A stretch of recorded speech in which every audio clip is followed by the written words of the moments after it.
Hi நமஸ்தே, நான் உங்க friend Jaya Srinivasan. Welcome to veggies recipe. இன்னைக்கு வந்து பிரேக்ஃபாஸ்ட் டின்னருக்கு நம்ம யூஸ் பண்ணிக்கிற மாதிரி ஒரு ஹெல்தியான மில்லட் தோசை பண்ண போறோம். வெள்ளை சோளம் அதை யூஸ் பண்ணி நம்ம இன்னைக்கு தோசை பண்றோம். அதுல ரைஸ் நம்ம ஆட் பண்ணதே இல்லை. நம்ம நிறைய 3 நேரமும் ரைஸ் சாப்பிட்டுட்டு தான் இருப்போம். இதெல்லாம் ரைஸ் எதுவுமே இல்லை. இது தோசைக்கு மட்டும் இல்ல, இது வந்து நம்ம ஊத்தப்பம், பனியாரம் எல்லாமே நம்ம பண்ணிக்கலாம். ரொம்ப ஹெல்தியானது, உங்களுக்கே தெரியும். வாங்க ஈஸியா எப்படி பண்றதுன்னு பார்க்கலாம். சோளத்திலேயே பெஸ்ட் வந்து வெள்ளை சோளம். அதை யூஸ் பண்ணி தான் நம்ம இன்னைக்கு தோசை பண்ண போறோம். ஃபைபர் அண்ட் கால்சியம் ரிச் அப்படிங்கறதுனால வெயிட் லாஸ் பண்றவங்களுக்கும் டயபெட்டிக் பீப்புளுக்கும் ரொம்ப நல்லது. நிறைய மைக்ரோநியூட்ரியன்ஸ் இருக்கிறதுனால வளர்ற குழந்தைக்கு ரொம்ப பெஸ்ட். கண்டிப்பா எல்லாருமே ரெகுலரா அவங்களோட டயட்ல இந்த சோளம் அப்படிங்கறத நம்ம சேர்த்துக்கணும். அதுவும் இதுல ரைஸும் இல்லை அப்படிங்கறது அதோட பெஸ்ட். நான் எப்பயும் சொல்ற மாதிரி தான், ஏதோ ஒரு மில்லட் டெய்லி டயட்ல ஏதோ ஒரு நேரத்துல கண்டிப்பா நம்ம சாப்பிடணும். சோள தோசைக்கு நம்ம சோளத்தை ஊற வச்சுக்கலாம். நான் இந்த சின்ன டம்ளரால 3 டம்ளர் சோளம் எடுத்துக்கிறேன். நீங்க கடையில வாங்கும்போது வெள்ளை சோளம் அப்படின்னு கேட்டு வாங்குங்க. டேஸ்டாவும் இருக்கும், ஹெல்த்துக்கும் ரொம்ப நல்லது. சோளம் அளந்துக்கிட்ட அதே கப்பால 1 கப்பு வெள்ளை உளுந்து, உருட்டு உளுந்து எடுத்துக்கோங்க. வெந்தயம் 1 டீஸ்பூன்.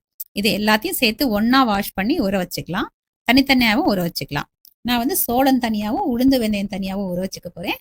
ரீசன் வந்து சோளம் ஊறுறதுக்கு ஒரு 8 மணி நேரம் ஆகும். உளுந்து வந்து அவ்வளவு நேரம் ஊற வேண்டிய அவசியம் இல்லை. அதனால தனித்தனியா ஊற வச்சுக்க போறேன்.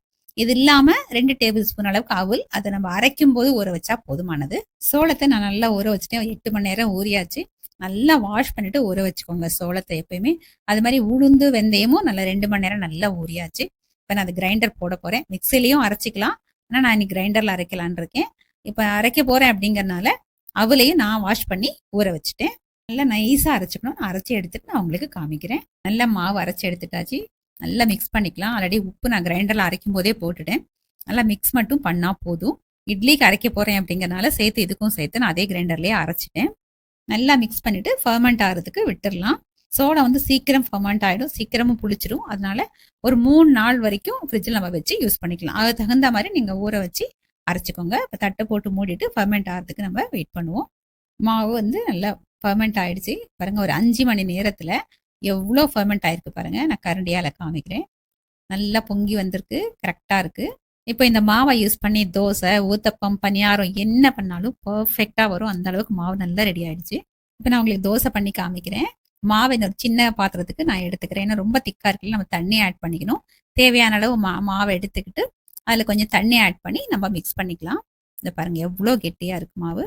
ஸோ கொஞ்சம் நமக்கு தேவையான அளவு தோசை பதத்துக்கு தண்ணியை ஆட் பண்ணிட்டு நல்லா மிக்ஸ் பண்ணிக்கலாம். மொத்த மாவுல கலக்காம நமக்கு தேவையான மாவு மட்டும் எடுத்து கலந்துட்டு மிச்ச மாவு ஃப்ரிட்ஜில் வச்சிடணும். ஒரு 3 நாள் வரைக்கும் நம்ம யூஸ் பண்ணிக்க முடியும். பாருங்க இந்த மாதிரி நம்ம கலந்துக்கலாம். தோசைக்கல் சூடாயிடுச்சு, தோசை பண்ணிடுவோம்.